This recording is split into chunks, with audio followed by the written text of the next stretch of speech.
Ananta Jalil best. এটা সবাই জানে, নেত্রী দা লিডার, আমিই তো নেত্রী। উনি সিনেমার হিরো তো শুধু সিনেমাতে যতটুকু স্ক্রিপ্ট লিখে অতটুকুই সে প্লে করবে, বাট এর বাইরে যে একটা মানুষ, যেটা সবচেয়ে ইম্পর্টেন্ট, তার ব্যক্তিত্ব।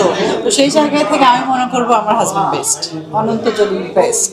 এই 1 বছর হলো তো দেশের অবস্থার জন্য ধরেন আমরা শুটিং ইভেন ওভাবে মিডিয়াতে সময় দিতে পারছি না, বিজনেস নিয়ে ব্যস্ত।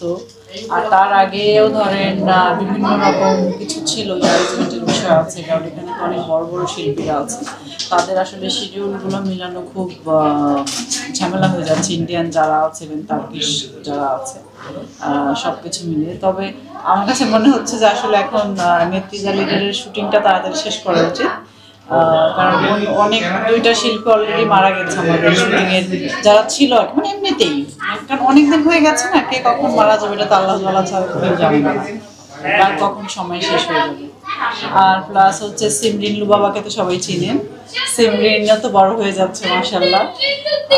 তো আসলে এটা আসলেই লেট হয়ে গেছে, তো ইনশাল্লাহ দেখি এই বছরের শুটিংটা শেষ করে নেক্সট ইয়ার 2026 সালে এটাকে রিলিজ দেওয়ার জন্য।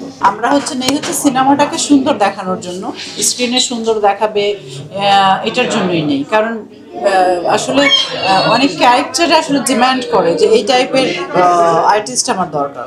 সেক্ষেত্রে দেখা যায় যে সবাই চায় যে একটু দেখে নিতে, কারণ একজন আমার পিছনে টাকা ইনভেস্ট করবে, স্বাভাবিকভাবেই তো একটু দেখে নিতে হবে ওই জন্য। কিন্তু আমরা যে আসলে ইন্টারন্যাশনাল মার্কেট ধরার জন্য কোনো, তাহলে তো ভাই সেটা টম ক্রুজকে নিতে হবে, অ্যাঞ্জেলিনা জলিকে নিতে হবে, এটা কি পসিবল নাকি?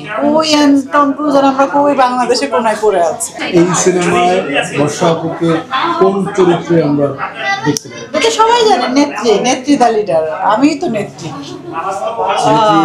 লেডি পলিটিশিয়ান, যেটা সত্যি কথা, জানেন একটা মেয়ে পলিটিক্স করলেই তো তাকে স্বাভাবিকভাবে আমরা নেত্রী বলি। সে একটা এমপিও হতে পারে, ইভেন সে যে সেক্টরেই থাকুক না কেন, তো পলিটিশিয়ান। এটা আসলে বেশ অনেক দিন দেরি হয়ে গেছে, তো আমিও দেখি অনেক জায়গায় আপনারা লিখেন যাতে অনেকদিন দেখি না, কবে সিনেমা মিস করি। তো আসলে আমরাও আপনাদেরকে মিস করি, কারণ আপনারা যখন সিনেমা হলে যান আমাদেরকে দেখেন, এটা আমাদেরও খুব ভালো লাগে। যখন বেরিয়ে এসে যখন ওই যে কি বলে এটাকে, দর্শকদের যখন মতামতটা আপনারা দেন, সেটা ভালো দেন এবং খারাপ দেন। ভালো দিলে তো খুবই ভালো, আর খারাপ দিলে তো খুব হাসি লাগে, তখন হাসি যা এত এভাবে নিচ্ছে, এত পচা, মানে বিষয়গুলো এরকম। তো ইনশাল্লাহ দেখা হবে। আমি সোশ্যাল ওয়ার্ক করা আসলে এটা আমি শুরু করেছি আমার হাজব্যান্ডের সাথেই, যেটা সত্যি কথা। আমি দেখতাম খুব সোশ্যাল ওয়ার্ক করতো, বিভিন্ন জায়গায় বিভিন্ন রকমভাবে করতো। যখন আমি দেখলাম, তখন ও আমাকে নিজে থেকে বলেছিল যে তুমি তোমার গ্রামে একদিন যাই, চলো, এরকম কিছু থাকলে আমরা করতে পারি। তো আসলে তার হাত ধরেই আমার বলতে পারেন যে এইগুলোতে আসা, তাকে দেখে আমি ইন্সপায়ার্ড হয়েছি। তো বিষয়গুলো হচ্ছে এইটাই।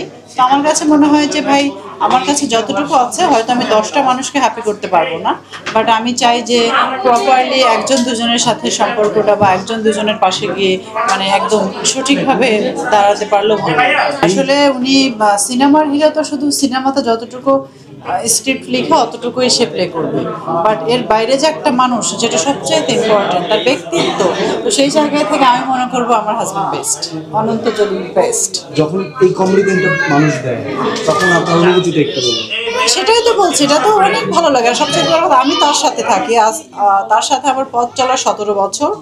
এই সামনের মাসে সেপ্টেম্বরে 14 বছর হবে বিবাহ বার্ষিকী। তো অ্যাডভান্স কংগ্রেচুলেশন বলেন। তো